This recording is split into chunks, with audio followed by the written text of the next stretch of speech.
Hey guys, what's good? What's good? Today we're going to be analyzing a video by a Canadian YouTuber, and the rights to the video belongs to him, but I've shared his channel there, right? Immigrating to the West, Canada, Nigerian man accounts his struggles and loss. Nigeria is easier, as we says. Now we're going to analyze to see how true this statement is, and the general feeling of the video is that Canada is a lot more hardworking. They actually make you work for your money. Nigeria, you might earn a little bit less, depending on your profession. However, you don't feel like you're working for your money in the same way. And generally, I agree with him. I'm in Kenya right now, and I believe that the way I see people working for a lot of Kenyans is more of a leisure. They do it because they enjoy it. It's not doing it simply because it's a responsibility, right? So I think there's a cultural difference between the West, specifically in this case, Canada and Nigeria. But anyways, let's go ahead, let's analyze the video and let's make some commentaries. Compared to work in Nigeria. Canada doesn't program you to work and enjoy your work. Have you faced any sort of discrimination? Don't come to Canada. So notice he said Canada doesn't allow you to kind of doze off during work, right? It's more or less you're paying your with your time, right? The work that you're doing, you're getting more money, of course, but you're working for it. So I think that's the first statement that I agree with him. When I lived in the UK, work was very time focused, right? You go to shifts, you come back, or if you're working in a salary based job, you still expect you to work a certain amount of time. They don't want to see you sort of having fun for too long, right? And in Africa, generally, most African countries that I've seen so far, Nigeria, Kenya, Uganda, Tanzania, there's more of a leisure concept, right? Work is not necessarily a place where you lose your soul just to get a few tunes. Work is actually a part of life for them, right? It's part of the culture. Canada, if you are stable back home, it's not worth it. Immigrating to Canada is very glamorized to potential immigrants in third world countries. They dangle the dream of becoming a citizen one day. And while there are a lot of benefits, the Canadian economy seems to be heavily burdened with all these people coming in. As an immigrant myself, I can see the crisis in housing, delays in immigration, and a weak job market. So today I share an interview with you of a Nigerian immigrant brother who is facing some of the common struggles we experience as a foreign worker. Well, here's the thing, right? If you think immigration is too much, and you, especially as an immigrant, why are you still in Canada, right? It's one of those things which I kind of don't understand the analysis there. It's like hyper self awareness to a point of redundancies, right? If you think the Canadian market is oversaturated, then why are you there, right? It's one of those questions, right? Of course, that means it's not as oversaturated as people make it seem, because clearly it's still very lucrative for a lot of people. And both immigrants that in this video, right, both the interviewer and the interviewee are both benefiting from Canada specifically. What is your name? Peter is my name. And what do you do in Canada? Well, I'm a research student. I'm a master's student in University of Saskatoon, and I'm also a medical doctor back home in Nigeria. Even though presently in Canada, I'm trying to have an assessment of all my credentials so that I can practice in Canada. Yeah, and of course, when it comes to a lot of these Western countries, they do have a very strict way of actually determining if you can work there, right? It's not simply show us your papers. It's show us your papers. Also, there are some qualifying tests that would probably take you around 6 months to a year to plan for. Sometimes you even have to study for these tests before you can actually be given any sort of help in actually progressing in that environment. So yeah, shout out to him. Very interesting point that he's bringing there, right? So he most likely is working menial jobs, which is probably hard, or perhaps he's even managerial position. He probably is not a doctor in Canada yet until he's kind of consolidated all his information in one place. Different is work in Canada compared to work in Nigeria? Well, two sides. In Nigeria, we are more culturally oriented. So, for example, a client walked into my clinic. There's tendency for me to ask, how are you? What did you eat yesterday? And usually there's no time limit. You want the person to talk. Yep. So if you hear that, well, because on this channel, we talk a lot about redundancies in a lot of African business dealings, just trade and business in general. And this brother is just stating it very obviously and very exactly, right? In Nigeria, people just go to work, they sit down, things are not done within the time limit. The job is just to get the job done at some point, as opposed to, let's say, in the UK or Canada, whereby you're given a task and you're given a time limit to complete the task. And of course, we always ask, well, why is Africa lagging behind other countries? This is one really good example, right? The business practices in Africa lags, right? We don't consider time as an effective tool to monitor, and that's one of our biggest failing points. But here in Canada, a client walks into your place. Everything is timed. Canada is more regimented. You get to your place of work, you already have your schedule. You see task shift duty. Do this, do this, do this. Done, not done. Why? The dollar You see how the brother is talking about it, right? He's saying the difference in Canada is temporal regimentation, right? Everything is categorized by time and task, as he went through all those lists. And if you don't do it, there's consequence on you. But in Africa in general, culturally, we haven't really developed the culture for working whereby we're letting out sweat, right? When an African goes to work, there's no concept of putting a lot of sweat, right? And the jobs that do have a lot of sweat, they do tend to pay more in Africa, even if they're less skilled, which I find kind of interesting. you get in, you have to work for it. Do you understand? So there's no sitting down, no loitering around, nothing. You just have to do it. So it kind of make you feel on edge. So Canada makes you feel like you're working for your money. Notice that statement, right? Canada makes you feel as though you're really every effort that you're putting in, you deserve it. And of course, you can kind of also see why African countries pay less in general than, let's say, Canada or other Western countries. It's because if you look at the productivity, Canadians are way more productive than Africans when it comes to business, because of that expectation that, hey, listen, we're paying you and your time is needing to go and translate into profits for us. It's not like Africa where you're just there, you're working, you're pushing some papers, things happen slowly, but surely. No, that's not how it is in the West, right? So of course, right, when you go to the West, you will have to work for your money. That is one thing that obviously the brother is correct about. Why in Nigeria, you're working and you're enjoying your work. Canada doesn't program you to work and enjoy your work. The master that is paying you is saying, I'm paying you to get this job done. But in Nigeria, It's more relaxed. enjoy, more relaxed, and you're still getting your money. And that is huge. You see what he says? In Nigeria, you're working, you're relaxed, but you're still getting your money.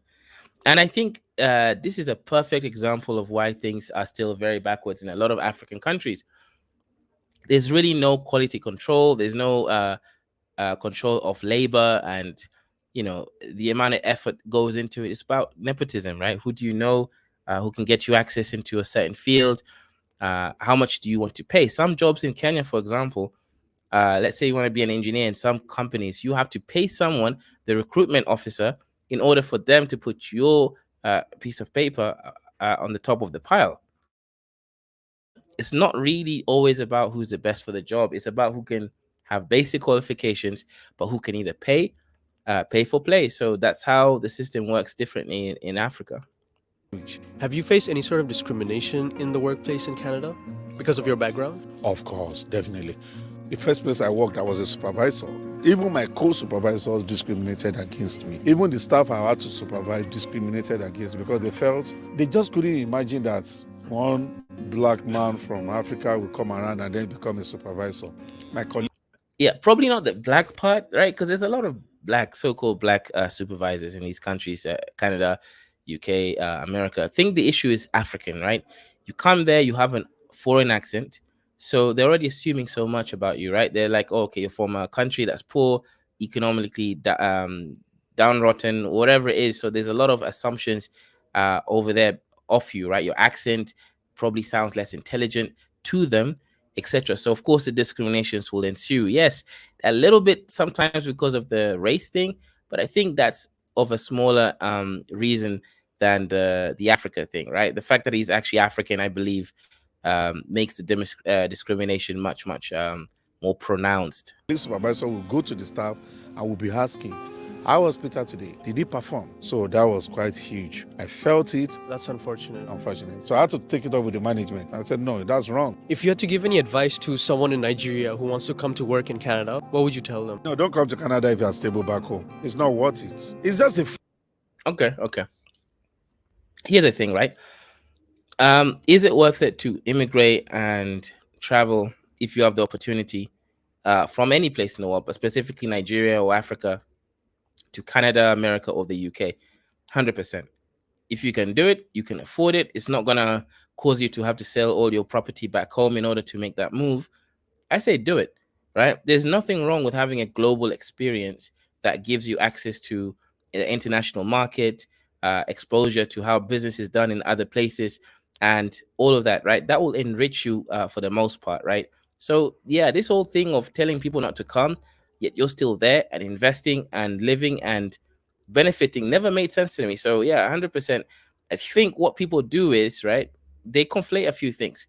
Just because something isn't a dream, just because Canada isn't the dream that was maybe portrayed by some of the Nigerians who first went there, the pioneers, um, doesn't mean that Canada isn't worth it, right? There's two separate statements there, right? Is it worth it? That's one. Two, is it a dream? Canada is not a dream, right? You have to work for your money, as the brother stated. But just because you have to work hard does not mean that it also means the opposite, which is it's not worth it. And I think that's generally what I keep seeing from a lot of these people lying to people. Yes, Canada is better than Nigeria for the average Nigerian, right? If you are like a minister, you have a very successful business where you're earning $2,000+ a month, then Canada as an individual might not be worth it. But if you want children, where do you want them to grow up, right? With the education system, in which areas? There's so much to consider here. So I generally feel that these guys who make these comments are usually lying, right? Or at least non-genuine, right? Yes, have a global experience is good. Albon Pili says, I think we're confusing economic migration and traveling. Well, yeah, that's true. That's true. If we if we specify them even more, we can even get a better understanding. That's true. Please, it's a mirage. And that's the truth. Some of us are here because we've decided to come. For example, coming to Canada as a consultant psychiatrist, I had my hospital, I had the money, I had my driver, I had everything working. I had 3 vehicles. I had built a house and I was living in a duplex. But why did I come? Some of us, we looked at it and we said, you know what? For the sake of my children. So did you come?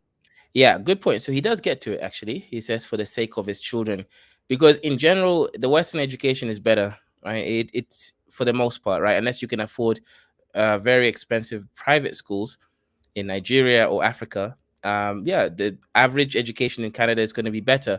The exposure of the kinds of teachers from all over the world is going to give you a worldwide experience and integration of different cultures, right? You're going to get teachers from different backgrounds, racial backgrounds, ethnic backgrounds, etc. So that it will enrich your child, right? And also access to facilities which are generally going to be better for the price. So yeah, my parents also did very similar reasons for migrating to the UK. It was for us to actually have a more better foundation, right? Come to Canada mainly for your kids? Two things. I wanted the international community to benefit from my wealth of knowledge. I also benefit from Okay, so you want an international community to benefit from your knowledge. Why not Nigeria, right? When people start saying things like that, you're just like, no, this is cringe, right? Nigeria needs your knowledge base, right? More than the international community. It's not as if your market base is saturated in Nigeria, right? You are a medical professional, so Nigeria needs that, right? So the main thing you should just stick to is for you to benefit from the international community and perhaps reinvest back home. them and use it to build Africa. And at the same time, Canada is rewarding me with citizenship that my children will benefit from. How do the salaries differ in Canada compared to Nigeria? Salaries in Nigeria is better, you understand? Because I can be making an equivalent of $1,000 in Nigerian naira. The amount that I'm going to spend out of that $1,000 to get my house, rent, everything may just be about 300 or 400. I have opportunity to save like 500 from my salary. Well, you can't try that here in Canada. Your rent takes. It's not even enough. You have to cut your coat according to your clothes in Canada because your rent, many things are competing. So it's Now, this is not true what he's saying, and I'll explain why, right? Yes, in Africa, if you're earning like $1,000 a month and you're a single person, you can manage to save and invest at least half of that salary. He's correct on that point, yes. However, in Canada, you're not going to be earning $1,000 in Canada. You'll be earning at least 3,500 Canadian dollars a month, which means if you're earning around 3,500 Canadian dollars a month, right, you can actually pay rent and food with $1,500 or something, or just a nice small little room in a shared house, and then you can save a lot more. Actually, this is not true. You can save more money in the West if you live frugally. I've done it before, and I managed to succeed perfectly well, 100%. Like they give and they take. The system will take it away from you, from parking lots, from the toll gate, from bills, from charges, everything, bus pass. They will take your money. It comes and it goes fast. You can save more back in Nigeria. You Really? get 1,000. You can, if you are not a extravagant person, you will save half of your salary. Okay, that's good to know. I didn't know that. Do you have any regrets coming to Canada? At the beginning, I had a regret. But the reason why my regrets were very limited was because I knew what I was going into. I knew it was going to be, there were going to be challenges. But, the unemployment rate, the housing, the discriminations, sometimes Yeah, these are not real challenges, right? Because again, I've lived in the West, and I'm just like, this is just parts of being alive, right? They're not real challenges. It's nothing special here. Canadians are not especially racist or anything, etc. So I think people are highlighting, what they consider challenges, but to me, I consider just a normal part of existing, right? The moment you start putting labels to very basic things is a moment where things start to fail, right? No, the challenges are not really challenges, right? I've lived in these countries before. This is just part of being alive. That's the issue that I tend to kind of get a little bit triggered by these guys. you don't prepare for some of these things. Even if you knew theoretically that you're going to face them, when they hit you, then you know that it's real. At those moments, I had my regrets. But I just discovered that as you ease into the system, as you get acclimatized, you just begin to understand the system for what it is. There are a lot of systemic discrimination that you won't see it as a form of discrimination because it's already systematized. It's already part of the system. Yeah, and also I find it rich from Africans, especially when they talk about discrimination, when in their own countries, depending on which tribe you come from, which ethnic group, you're going to either be given opportunities or you're going to be denied them. So I do always find it very rich coming from Africans, right? The moment they reach the West, they now start being, black, and then they start, seeing themselves as part of this discriminated class. When in reality, a lot of these guys, especially the ones that made it out of Africa, like this guy over here came in as a trained professional.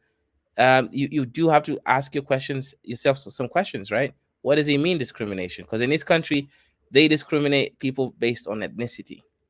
Don't put it in your face. We call it systemic discrimination. It's quite huge, but it's hidden under laws, organizational rules, and co.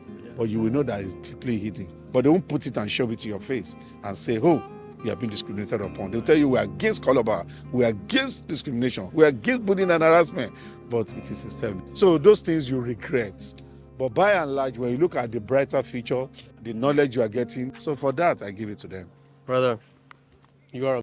Yep. But yeah, guys, this is not going to be too long. I'll be doing just a short video, perhaps another 20 minutes or so, depending, etc. But yeah, if anyone wants to join in the call a little bit, give the perspective about immigration and the real benefits. One of the real benefits of actually, let's say, earning in dollars or Canadian, US, or even pounds, is that you have a better foreign exchange, right? You can save your money, and you can be fearful of lower rates of inflation. The issue with saving your money in Nigerian currency is that it loses value across time, right? We saw the Nigerian naira go from $1 is 400 something naira to $1 is 700 and something naira, right? Over 780 naira within just 1 week period, meaning people lost a lot of the value of the money that they held in their banks, because that money could do half as much as it could previously. Which means, like, imagine you're a merchant. You buy stuff from China and then you sell it in in Lagos. That meant your ability to purchase things, right? Your purchasing power had been reduced by a lot, right? So that's one of the issues with the African currencies in general. And I think the brother didn't really hit on that point, right? That is a huge advantage of actually living in the West, or rather just earning money in dollars, right? I earn money on YouTube through mostly dollars, right? And then that dollar gets translated into pounds. Then that pounds gets sent into my M-Pesa account as Kenyan shillings. But that money remains in my British bank account, where I'm able to actually leverage a lot of that money. So, yeah, I think the Nigerian brother definitely did not hit on a very vital point, which is foreign exchange, right?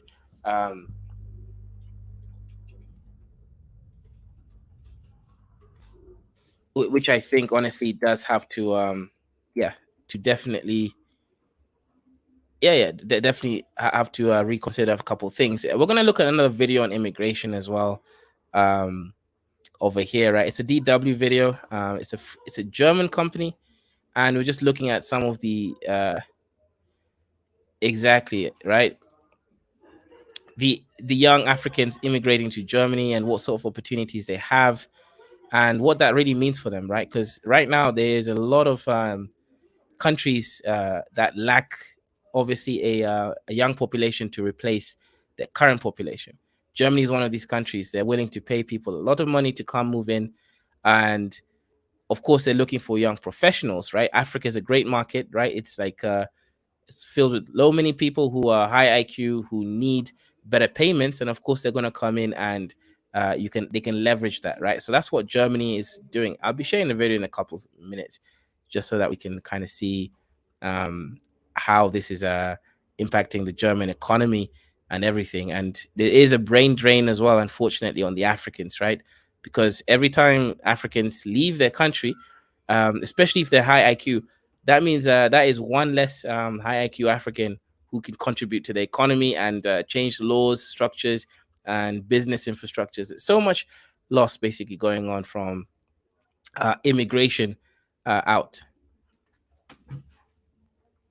That about 70,000 skilled professionals emigrate from the continent each year. Africa, the world's most youthful continent, has an estimated 10 to 12 million young people joining the labor force every year. But the continent is only able to create just about 3 million jobs annually. So what happens to the rest? Many young Africans are moving to Europe and America for economic opportunities. On the other hand, many European countries like Germany are welcoming this talent to meet their own shortages. It's estimated that the German labor market needs to grow by 400,000 workers per year. So to fill the gap, the government is reforming its immigration laws to attract foreign professionals with the introduction of a so-called blue card. Here's how it works. To get one, you'll need to meet 3 out of these 4 criteria. You have to have a university degree or professional qualification, professional experience of at least 3 years, German language skills or experience living in Germany, and you're aged under 35. As the baby boomer generation... You see, a lot of young Africans would be qualified. Just need 3 out of 4 of those things to qualify, meaning, let's say most Africans don't speak German, so you can assume that's going to be the part where they're missing. Right? If you've got the other 3 parts, right, they actually have the rights to apply, and most likely they'll get, some of them will get accepted, of course, right? So why is this the case? It's because African governments are not sorting out the issue in African economies, right? People only want to leave because of 2 main reasons. It's either not safe for them, whatever that means, right? Legal systems, safety in doing business successfully, or whatever it is you mean by safety, or it's not economically viable. So 2 reasons that Africans leave Africa, right? Retires, our labor market will seriously shrink. So we need immigration. Germany needs about 400,000 immigrants a year.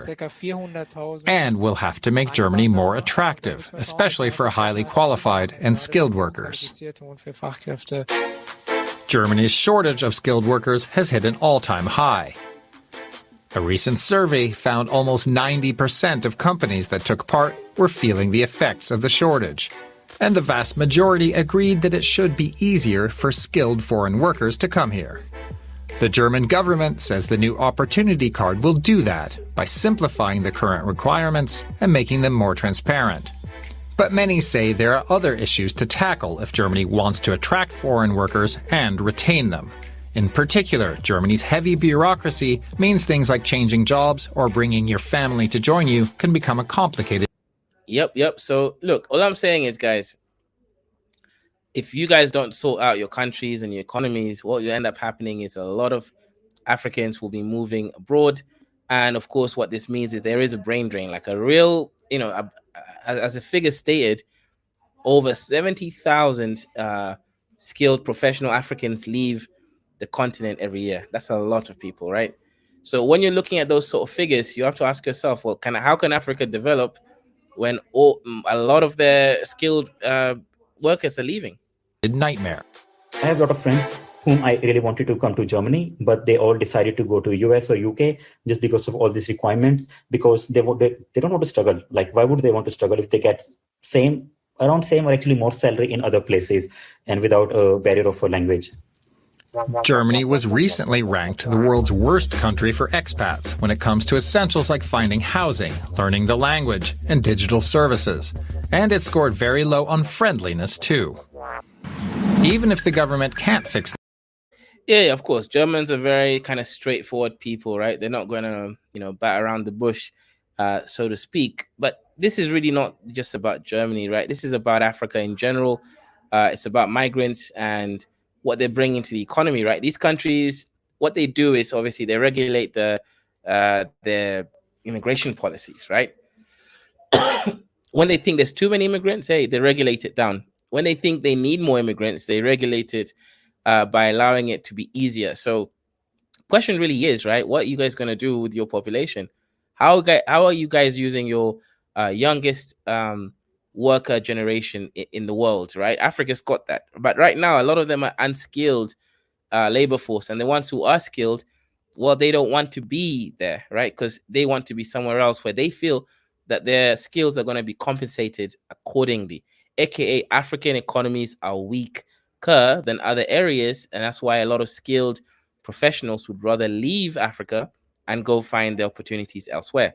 those things, experts are urging them to address the things they can. We have to make sure that we reduce these hurdles as far as possible, whether that's bureaucratic hurdles like trying to get an appointment for a visa or to get qualifications recognized, because people will compare Germany to other countries that don't have those hurdles. The Opportunity Card alone won't solve Germany's labor force problem, or the issues foreign workers face once they get here. But it's a start, and a signal that Germany is working toward a new kind of migration policy. The government plans to issue a limited number of cards each year according to demand on the labor market. Would you apply? With me now in the studio is Piwe Nyakama, originally from South Africa and now living and working here in Berlin as a human resource manager. Hello, Piwe. Nice to have you in the studio. Hi, Eddie. Thank you for having me. Yeah, it's great to have you. So first things first, what made you decide to come and work in Germany? It's actually a very funny story because it wasn't a decision. So mine was a case of serendipity. I was looking for like a really huge change and I was feeling stuck in my country and not knowing, you know, what else, like what next. And then I received a message on LinkedIn, you know, asking me if I would consider an opportunity.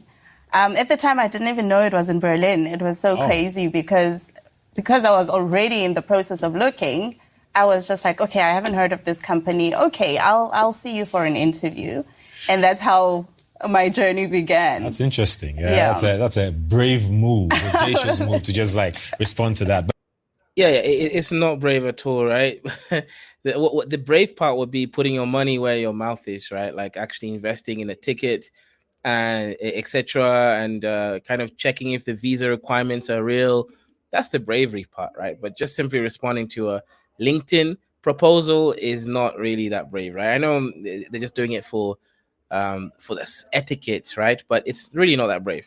But how has it been like working and settling in Germany? You've been here a bit over a year, is it? Just over a year now. I mean, as I mentioned, guys, right? This is DW, right? This company has a lot of media in Africa, right? They have something called 77 DW77. It's a German company, and what that means is they have just like the BBC, right? They have propaganda that they produce based on the African continent. So I just keep asking everyone, right? Apart from a few channels on the Afrosphere, where are our propaganda multimedia networks?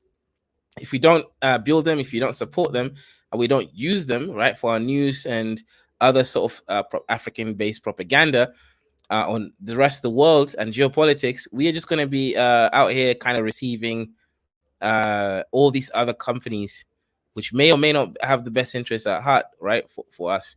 And that is a big problem. There's pros and there's cons to it as well. It was really exciting in the beginning. New country, you know, it's like Berlin is a melting pot of all cultures. Here you meet people that you wouldn't necessarily meet in our own countries. So it was really exciting. Landed here, the weather was great. It was summer. A lot of the things that we didn't have in our country, like, you know, people are free, and it's just like such a dynamic environment. But obviously the cons. You see what I mean, right? There's a lot of propaganda that's obviously going to be seeping in, right? She says Germany has a lot of things that her country doesn't have, like people are free, right? That assumption there is that Southern Africans are not free. And that is not a minor point, right? That's the thing. This is really not that minor. This is actually a very pregnant point. It's part of the propaganda that you're going to see, right? Because being invited as a pundit onto these platforms, there's going to be some level of expectations of pandering, right? So just making sure that you guys can see that what she said there, right? She noticed that people are free compared to South Africa, and that's not really true. South Africa is a very free country. I've lived in both Kenya and the UK, and I cannot say that the Kenyans are less free than the UK people. To be honest, you could make the opposite argument, right? So I'm just going to take that back just to make sure you guys are listening to the propaganda. I know you guys claim I am the biggest propagandist, but, you know, it's all in tongue in cheek, right? Jokes. Have in our country, like, you know, people are free, and it's just like such a dynamic environment. But obviously the cons then is the bureaucracy that you have to go through, the language barriers. You have to go to the immigration office, open a bank account, find an apartment. If you've lived in Berlin, that is almost impossible. So I stayed in temp apartments for a bit until I could secure my own apartment, and it's very competitive. And just the language barriers and trying things aren't easy. And the post, everything is done via post. Don't get me started on that. Don't get me started. So, you know, as someone whose job involves recruitment, because you're with the HR, right? So your job, obviously, with recruiting means you get from all parts of the world people coming. Now, people coming from the continent, is under a state of emergency after a record number of migrants arrived within a 24-hour period. Many of them have now been transferred to the mainland, but thousands remain in need of assistance. The migrants arrived on small boats from North Africa, with some dying on the journey and during rescue missions. More than 100 boats packed with more than 6,500 people in just over 24 hours. A number that rivals the small island's permanent population. Numbers that are taxing the Coast Guard's capacity to intercept smugglers' vessels and putting Italian Prime Minister Giorgia Meloni's pledge to end irregular immigration to the test. With such a politically charged issue, the human aspect of cross-Mediterranean migration can be easily overshadowed. Many have spent thousands of euros for the perilous journey across the water. But when these human beings, many of whom are still in their teens, arrive in Europe, they find themselves reduced to a mere statistic. They become numbers to be shuffled around by bureaucrats. They become the latest problem to be squabbled over by politicians. While those who are on the ground, those caring for these weary young travellers, do the best they can to ease the situation.